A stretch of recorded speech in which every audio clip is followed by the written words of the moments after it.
All Yay. right. We're ready. We're ready. That was a journey. We've been on a audio journey all morning. So Yes, we have. Gosh. I'm so sure this it's will be true. episode 4, 5. We've lost count, people. This will be episode 5. yes, 5. Cinco. That's easy to say in Spanish. I've been trying to work on my Spanish skills. So this episode, we have a very special guest, Jordan. She is here. She's our first virtual guest, and she is here all the way from California, physically, obviously not here, but virtually here. So we're super excited to hear about what she does for a living and how she got to where she is. So I guess we'll just let you introduce yourself, Jordan, and tell us what you do, and then we'll kind of go from there if that's okay.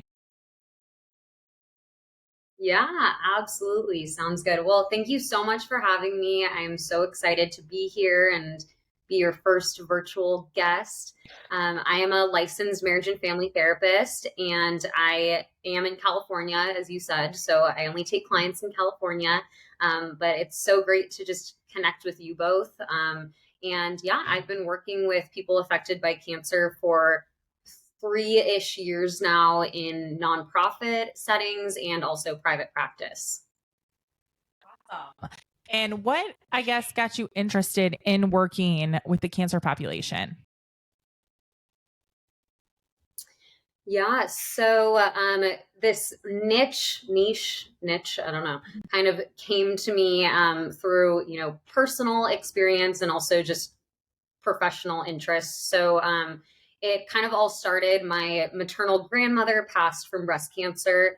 And since then, my mom has just been so passionate about breast cancer awareness, and she passed on that passion to me. So we've kind of been, doing that together for a while. And then when I was in my therapy grad school program, then I worked at Cancer Support Community for my clinical internship experience. And I just absolutely loved it, saw such a need for working with people affected by cancer and, treating the mental health. And so I just thought, wow, this is kind of a perfect little niche for me because of my personal experience and professional interests. And so it just kind of clicked. I love that. And I can tell you're so compassionate, and that's absolutely what the cancer community needs. So let me just start off by saying thank you. I know it's probably not easy. I mean, man, all of our listeners are probably like have secondary trauma from everything that we go through. Our last episode, we talked about digging a deep grave. So I can only imagine what you hear and what you help patients process through on a day-to-day basis. So we appreciate people like you, and we appreciate you so much. Thank you. Thank you. Yeah, I mean, we can get into this more, but you're absolutely right. I mean, cancer is such a physical and emotional trauma. So, need mental health treatment for sure. We talk about a lot that there's a lot of, well, at least for us personally, of course, but I felt like there was a lot of fear around like the physical aspects of a cancer diagnosis, losing your hair, going through chemo, feeling sick. And I don't even know if anybody could have prepared me for the mental aspect of it, but I do think that it's very surprising when you get on the other side how much trauma there is to unpack. So I guess, do you feel like, and I think I probably know your answer to this, but as far as when people should tap into utilizing therapy, if it works for them, if it's something that helps, do you feel like that's something that should be started like right alongside when you're first getting diagnosed? Like if you're going through chemo, if you're going through active treatment, like in conjunction with therapy, do you feel like you see more of a spike like post treatment, or is it obviously different for different people? But I guess, what is your recommendation for people that are listening that maybe just have a diagnosis on how they can kind of begin their mental health journey with that? Mm-hmm. Yeah, great question. I mean, I think for a lot of it, as you said, it kind of depends on the person, depends on the personality. But I have seen a lot of people, because when you're diagnosed with cancer, you go into survival mode right away. So you're kind of chugging through treatments, making appointments, getting through. And then post treatment, that's when maybe the emotional toll of it hits. And that's sometimes where it hits people really hard because they're like, oh shit, like, what did I just go through? Like, that was insane. That completely uprooted my entire life. So that's, I think, when a lot of people kind of realize, like, oh, wow, I really need to take care of my mental health, considering what I just went through. And which is fine, and a lot of them say, like, oh, I wish I got into this sooner. But it just kind of happens naturally when people have that awareness. But then I have worked with a lot of people who, were diagnosed a week ago, 2 weeks ago, and they were like, I really just need to get in a support group, or I really need to get therapy to help me go through this. So it really just depends on the person. But I think, I mean, both are beneficial. And I just like building that awareness of, physical illness is not just physical. The mind body connection is huge. And, especially something like cancer, which completely disrupts your whole life, you need to take care of your mental health as well. So it's kind of just whenever it happens in the process for people. Mm-hmm. And really, whenever you, I hate to say it, have time, because in the beginning, it doesn't feel like you have time. Like I talked about feeling like a fish, sometimes floundering. Man, I'm really overusing this analogy, but like in the beginning, it very much felt like that too, that you're just trying to make it to all of your appointments and figuring out your new way of life with, what your schedule's looking like and treatments. So yeah, like I wish, for me that I did get started earlier. But the time aspect was definitely difficult. And sometimes, unfortunately, I feel like therapy is one of those things that it's not obviously, well, it should be, but it's not the chemo. It's not, the priority at the time. Yeah. Mhm. Yeah. That, to your point too, it's like, I don't want another doctor's appointment. You're so overwhelmed by all of these appointments that you're going to, for me, at least, I'm not in the medical field. And so a lot of the stuff that they were talking to me about, I'm like, you might as well be speaking another language. Like, I don't know what any of this means. Mhm. And it's so standardized, at least for breast cancer, that like, I feel like they're just pumping people in and out. Jordan, do you work with oncology or like any hospitals where you are locally to make sure that oncologists are mentioning mental health? And like, is that something that's practiced? And I'm sure obviously it depends by like hospital too, but I feel like that should be part of your treatment plan. Yeah. Yes, I completely agree. And that is something that I'm definitely passionate about and kind of what I want to do for sure.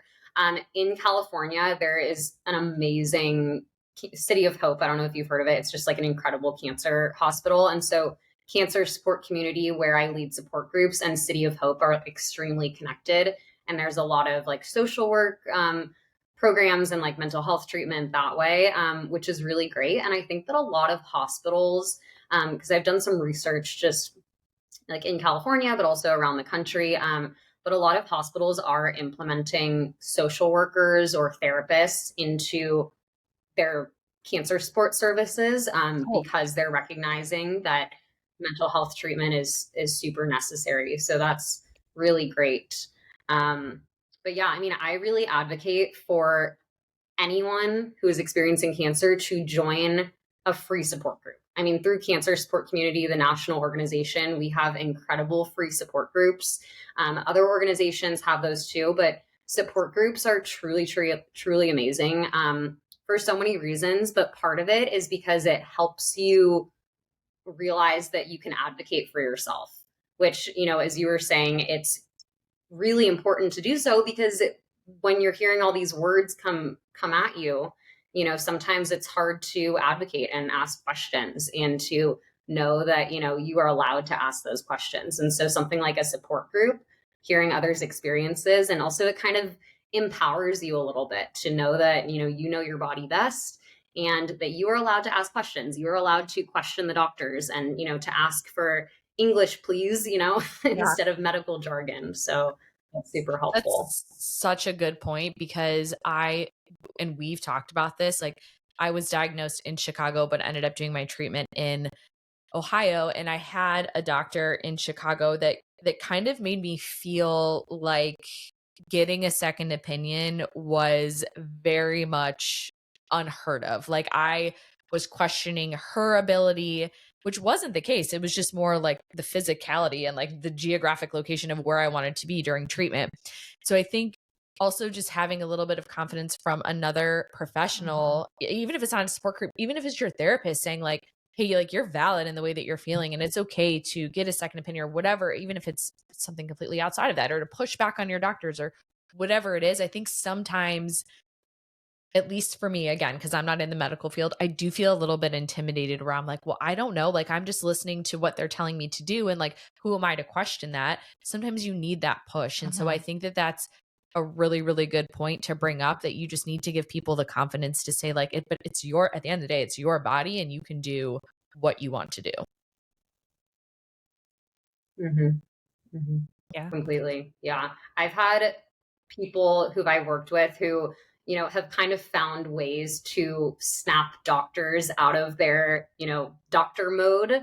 And because a lot of people have found, that doctors they see so many people every day, and sometimes it's just like getting through the next patient. And, I'm generalizing. Not all doctors are like this. But for cancer, especially, you're fighting for your survival, right? And so, it's your body, your life. So I've had patients who've had super funny stories. I mean, not all of them are funny, but like where they kind of snap doctors out of their doctor mode by saying things like, "Okay, please talk to me, if I was your sister or if I was your mom," and that kind of stops the doctor and they're like, "Oh, wow, yeah, okay. So if you were my sister, I would tell you to do this." And that's when they kind of get the real human responses, which is interesting. Yeah. That's a good line there.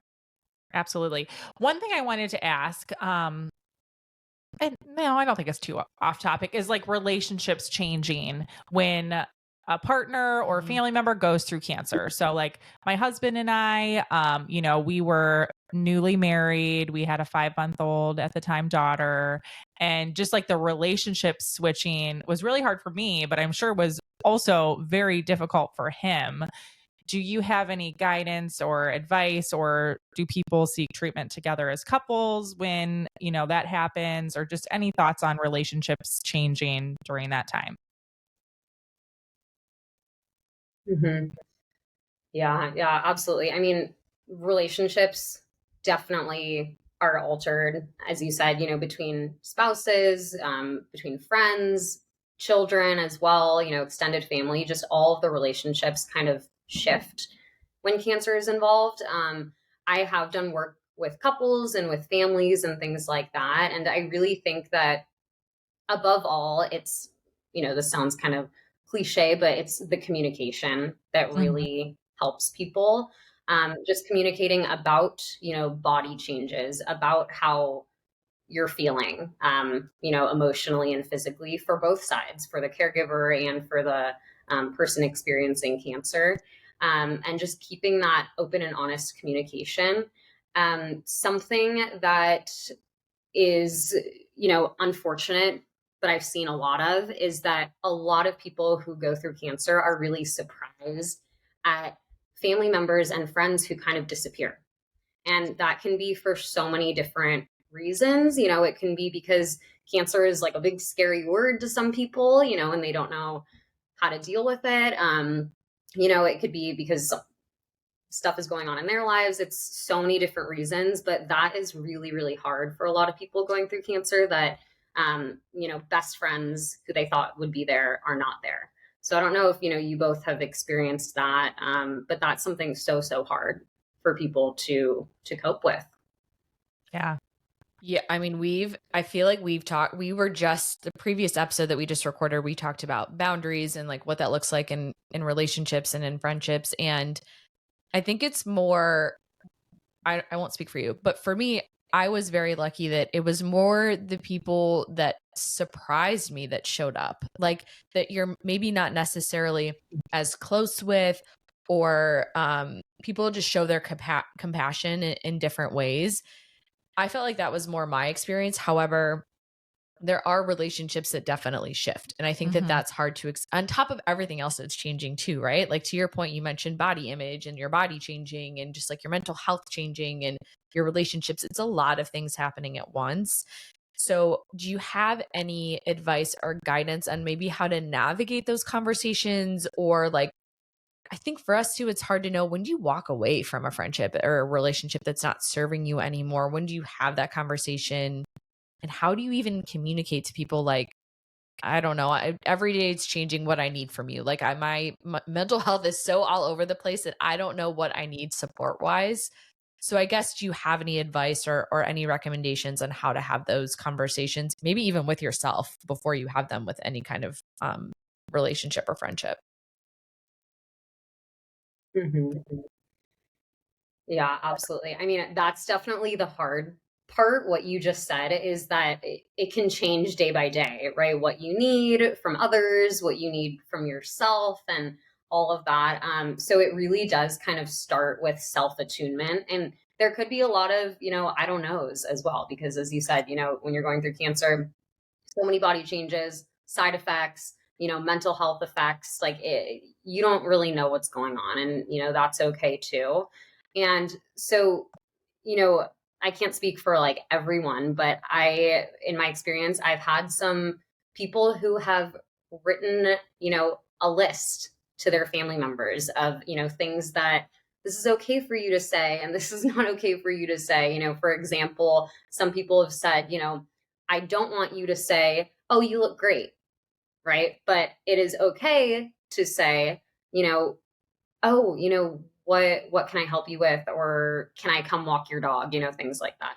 So some people, really just tell their loved ones, this is what I need from you. Um, some people communicate to, maybe their spouse or people in their closer network. I may need something different from you every day, and so I might need to just let you know. Um, but yeah, so it really is, it depends. A lot of this is kind of, it depends on the personality. It Mhm. depends on the person. But for relationships, then I think it's just, it's knowing that things are different and that is okay. And um, it's funny too, because a lot of people who I work with, it seems like something that cancer has kind of taught them is to like not sweat the small stuff, or like not take BS for lack of a better term. Mhm. So a lot of the times, people are like, okay, that person's not around for me anymore. That sucks. But, I have other things to focus on, and, I don't need that person in my life anymore. So for some people, it's kind of easier to put a pause on relationships, or to kind of end relationships going through cancer, because you really do figure out who's actually there for you. I Yeah. don't know if that really answered your question, but Yeah. It did. One Mhm. thing that I'll just put out there, it was helpful. I was coming towards the end of treatment. I was in radiation, and Phil and I, started fighting more. We ended up going to see the counselor that I was seeing through the cancer center. She offered to see my husband as well, which I thought was really nice because she deals with this. So it was good for him to like also get into therapy and talk about it. And what we came to find out, that he was having some angry feelings, not necessarily at me, but because at the cancer, because although we had a ton of help, we went from newly being married to him like essentially being a single dad. Like he had to take on a lot of the household responsibilities. We were lucky enough to have a meal train, but when my strength wasn't high enough to even cook, or we didn't have meals, like trying to plan that out, and on top of working and all of those things. So he had angry feelings that I think maybe he projected in a different way, maybe towards me or at me. But we were able to come to that conclusion through both going to therapy together. And that was good for both of us. I think a lot of the time, the mental health focus is on the patient, but the caretaker or somebody very close, I think, could benefit from being in therapy or talking to someone as well.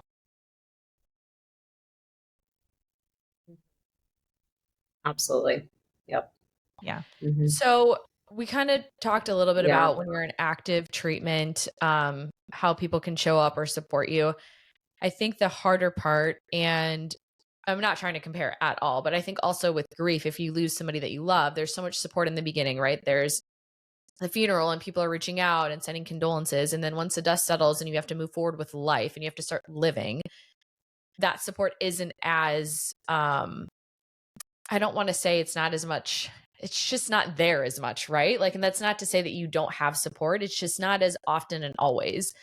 So I guess, do you have any advice or guidance for how you can support somebody that's maybe further out from that, or how you can support yourself when you're further out from it? Like me and Sarah feel like this is when we're most focused on our mental health because we're struggling like with the, like, okay, what just happened to me, right? Mhm. Even though it was almost 5 years ago. But for other people that maybe want to support somebody that's been through a cancer diagnosis and now is on the other side, like, how can you continue to support somebody that's in survivorship? Hmm. Yes, yeah, that is a huge one, and that's what I like to call the now what feeling, right? So you're like post treatment, post, all going through appointments, and now it's the okay, now what?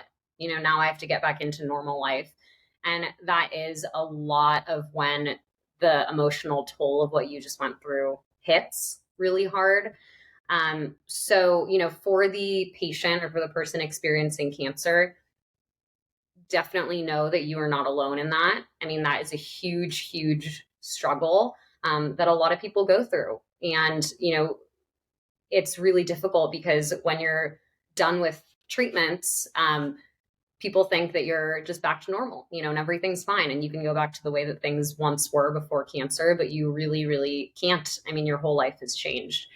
So for the person experiencing cancer, give yourself grace through that period and know that you're not alone and your feelings are valid for, if you're feeling fear, if you're feeling anxiety, if you're feeling stress, all of that, that is okay. And nobody should invalidate that because unless they've been through it themselves, they don't know what you're going through. So I think that on the other side, for people who, maybe have a loved one who just finished treatment and is kind of in the now what phase, then I think it's important for loved ones to validate those feelings, and not just act like everything's back to normal, because it's really not back to normal. So just kind of meet that person where they're at in their journey, but continue to validate and check in, and know that they're still, even maybe, though the physical stress is done, the emotional stressors are definitely still present. So some, check-in phrases could just be checking in and saying, hey, just want to see how you're doing. Just want to see if there's anything I can support you with, because there's a lot that goes on post treatment. Getting back into family life, getting back into work, maybe engaging in the social world again. So it's a lot. It's a lot to deal with. And as far as like trauma, would you say that like everybody that has been through cancer, is it considered a trauma? Is it considered PTSD? I know for PTSD you have to meet the certain criteria in the diagnostic handbook, but like, does everybody that has been diagnosed, is it considered trauma? And then how many of those people, which I don't know if you know, like more than half have PTSD from cancer, or is it just hard to say and very individualized? Yeah, I don't know the exact numbers. And it's really hard to kind of quantify. So there was a new um, specifier that kind of encompasses cancer related Oh, PTSD, and it's called cancer related post traumatic stress. no So it's way. not the same as PTSD. Yeah, yeah. So it's interesting. And they just call it like PTS, like post traumatic stress, but there's like a cancer specifier basically. And so it's different than PTSD because it's less severe and like less time in length. So like severity is less and things like that. But yeah, so that is an interesting kind of specifier that just popped up. And, you know, I really think that PTSD is also a huge consideration for cancer. And there is definitely cancer related PTSD, but I don't think it's like a diagnosable thing at the moment. But basically what the difference is that um, post-traumatic or cancer related post-traumatic stress, it's more just kind of, it's the feelings of fear, the feelings of hopelessness. It can include, you know, frightening dreams, lack of interest in new activity or in activities that, you know, you once found interest in.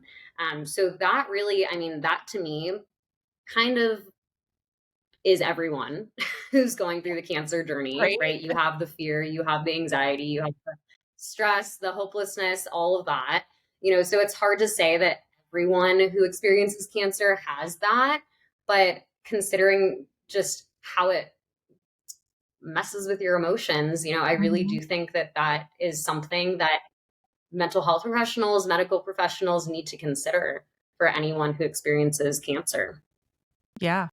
That it is a huge trauma and things can be re-triggering and so on and so forth. Yeah.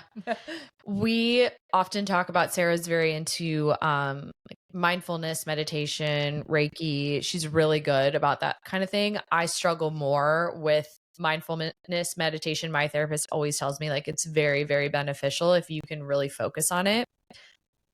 Number one, do you also feel like those are things that can help in situations similar to ours? And is there anything else that you can recommend to people that they can do to kind of help, obviously in conjunction with therapy, but is there any other activities that they can do to kind of rest their mind and decrease anxiety? Mhm. Yeah, good question. Yes. So, you know, I am a huge advocate for mindfulness and meditation and things like that. Those are really great as anxiety reducers. Other things that I do, you know, and these kind of go along with mindfulness, meditation, things like that. But just engaging in your breath work. So doing deep breathing. And what works, what I like to do, how I do it is you inhale for 3 counts, exhale for 4. So the key is to exhale for longer than you inhale. Because that activates the parasympathetic nervous system, sends a calm signal through your body. I also love using essential oils and kind of using things that stimulate and awaken your senses. So essential oils are really, really great to use. You could use those during your breathing, and also activating your 5 senses. So that's kind of a form of mindfulness, but thinking, you know, okay, what are 5 things I can see? You know, what are things that I can feel? You know, what can I smell? What can I taste? What can I hear? Things like that. So just that really brings your mind to the present. So if you're having a lot of thought spirals, a lot of things going on in your head, those can focus your mind again. But I also work from a CBT perspective, so cognitive behavioral therapy. And that seems to be really helpful with cancer as well because it challenges negative thoughts and it connects thoughts, feelings, and behaviors. So that is really helpful too, you know, and I definitely recommend if you want to do CBT work, you know, obviously doing it with a therapist, but initially just identifying when negative thoughts pop up. You know, is it a certain situation? Is it a certain person? Is it, you know, in anticipation of a next scan? And kind of work to challenge those negative thoughts and do that in addition to mindfulness. Love that. This is all not to make it about me, but very validating because I feel like Yeah. it's a lot like me and Sarah talk back and forth to one another often about like how we're feeling. And so to hear, and my therapist does this as well. Like my therapist is always saying like, yeah, you're valid in how you feel.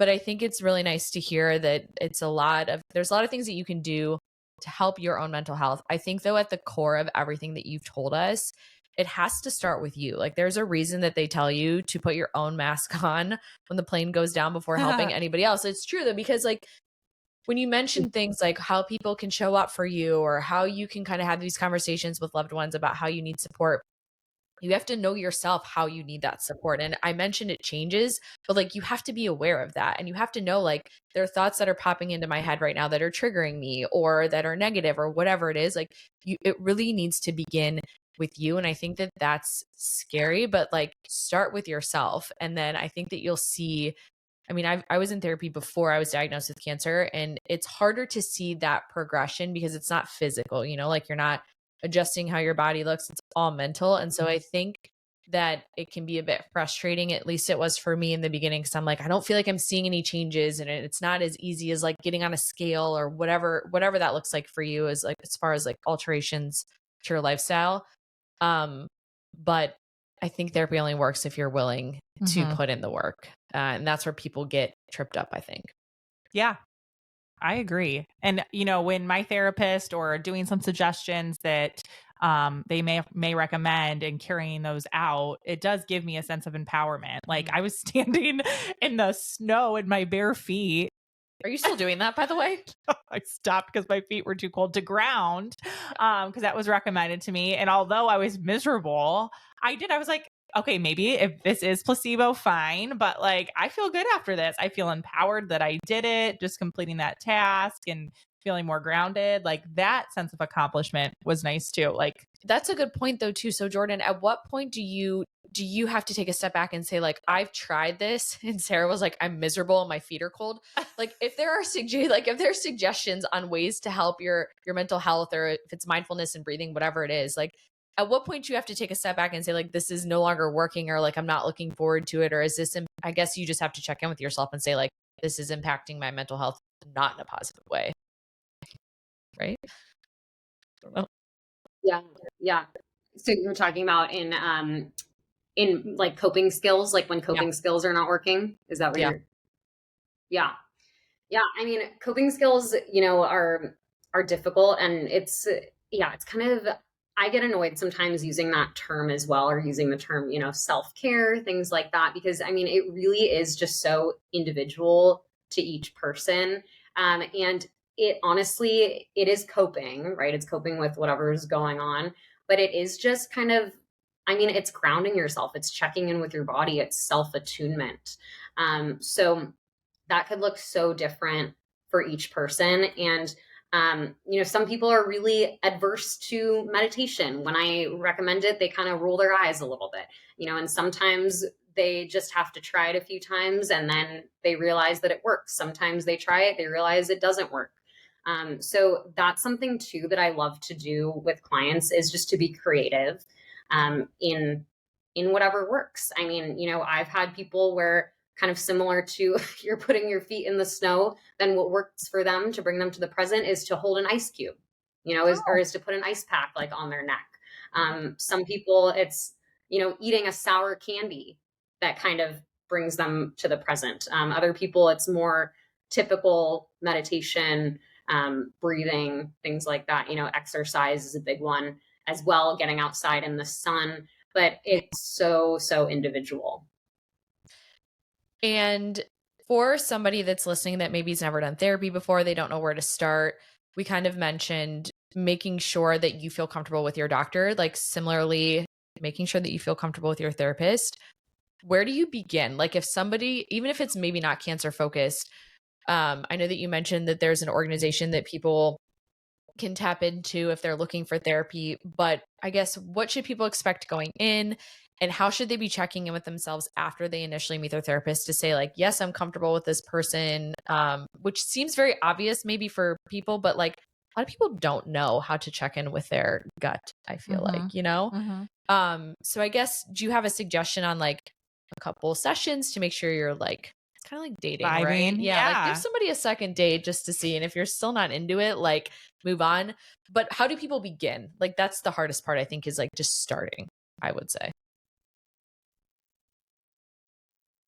Yes. Yeah, I definitely agree. I mean, it is frustrating too if you are kind of, shopping around or like, checking out different therapists. You kind of have to tell your story over and over again. And that's really challenging as well. I would say word of mouth is, of course, great. If you have like a mutual friend who says, oh, like this therapist is amazing, that's always great. Definitely. There are also sites, as you said, there's like Psychology Today, which is the big one where you can go on and put by location, in person or telehealth. You can specify by insurance. Something to note is that therapists work from different modalities. So it could take some research. If you're unfamiliar with what psychodynamic is versus CBT, for an example, then that's something to kind of know when you're going into it, what you're looking for and what you prefer. But it is kind of just a feeling as well, and a fit. And you should always feel like you can be honest with your therapist, like you're not hiding anything. You should feel like they are not necessarily, it depends on what they practice from, but therapy should not be advice giving. It shouldn't be, oh, how do I fix this problem? And the therapist tells you this is how you fix it, right?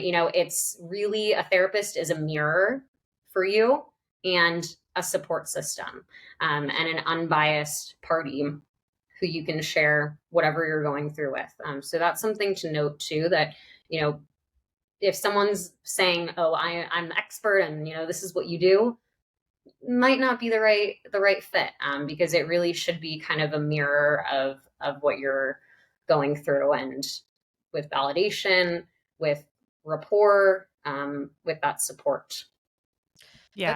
Great point too, because I think some people go into therapy thinking like they're going to give me all the answers and tell me, like, fix it. Yes, that's such a good point. But I think that's why people get frustrated, because they go into an appointment and they're like, well, not to put my mom on blast, but she's like, I just feel like she like had me like say how I felt. I was like, yeah, that's therapy. Like, she's not just going to be like, okay, now go off and like do X, Y, Z and your problems will be solved. But yes, I think calling that out is very important. And you're only, just for listeners, if they're interested, you're only licensed in California. So if you're local to California, are you taking on, am I allowed to ask, like, say that? Are you taking on new patients if people are interested?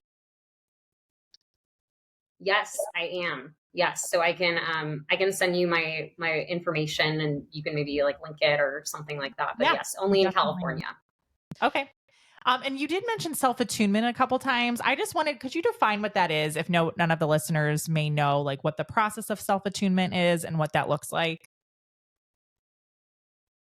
Mm-hmm. Yes. Again, as you can pick up, a lot of therapy it depends, right? Unfortunately. But what I like to consider self-attunement, it's really just checking in with your mind and with your body. So my personal anxiety, shows up a lot in my body.